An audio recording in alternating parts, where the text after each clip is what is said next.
to J&R Ministry for kids. Today we are going to talk about God provides water and food in the desert. So God's people were on a journey to a land they would call their very own. God promised them that they would have their own land, so this became known to as the land of the promise, or the promised land. For years the people had been slaves in Egypt, but now they were free and on their way to the new home. A man named Moses was their leader, and Moses' brother Aaron was his helper.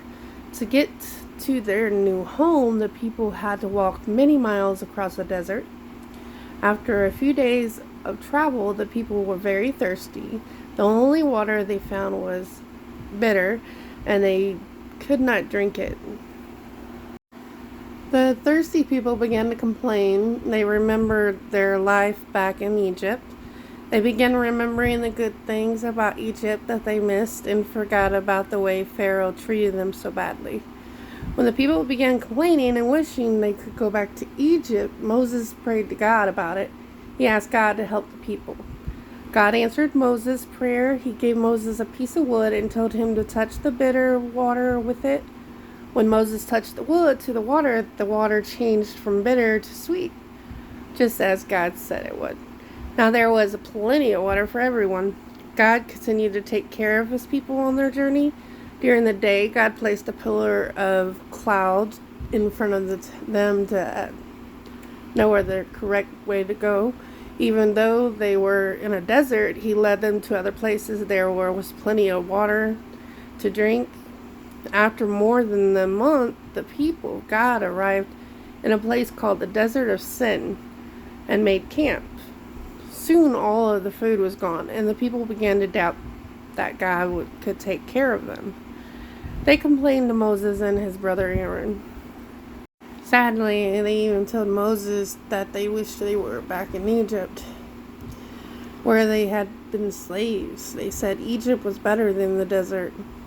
But God never forgot his people. God told Moses that food was about to rain down out of the heaven. As Moses and the people looked out into the desert, they saw a big cloud. They knew that the glory of God was in the cloud. And God did just as he said. Every evening, a great flock of quail birds would fly into the camp.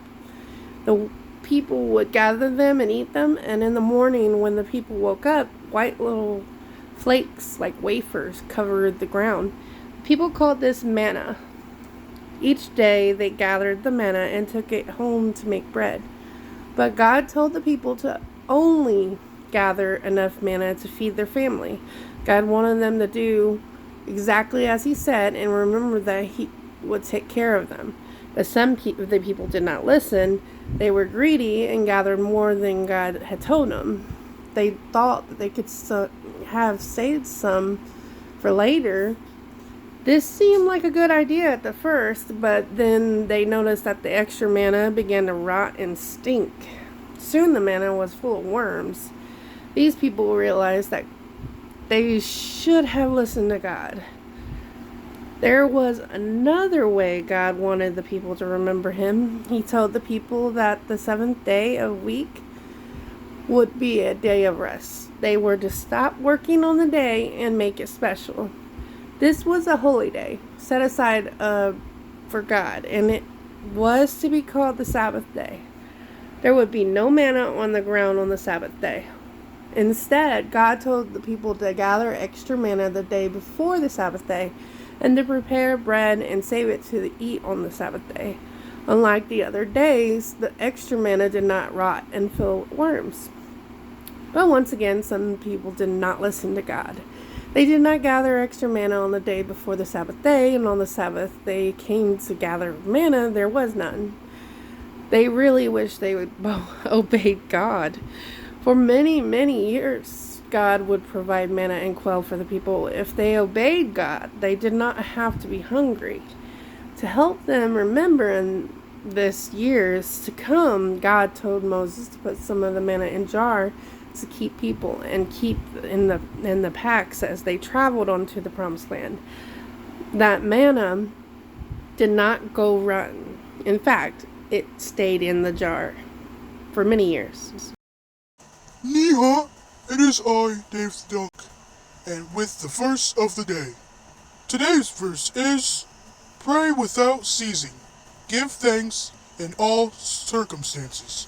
1 Thessalonians 5:17. And that's today's verse, kids. See y'all next time with another verse of the day. Ni-ha.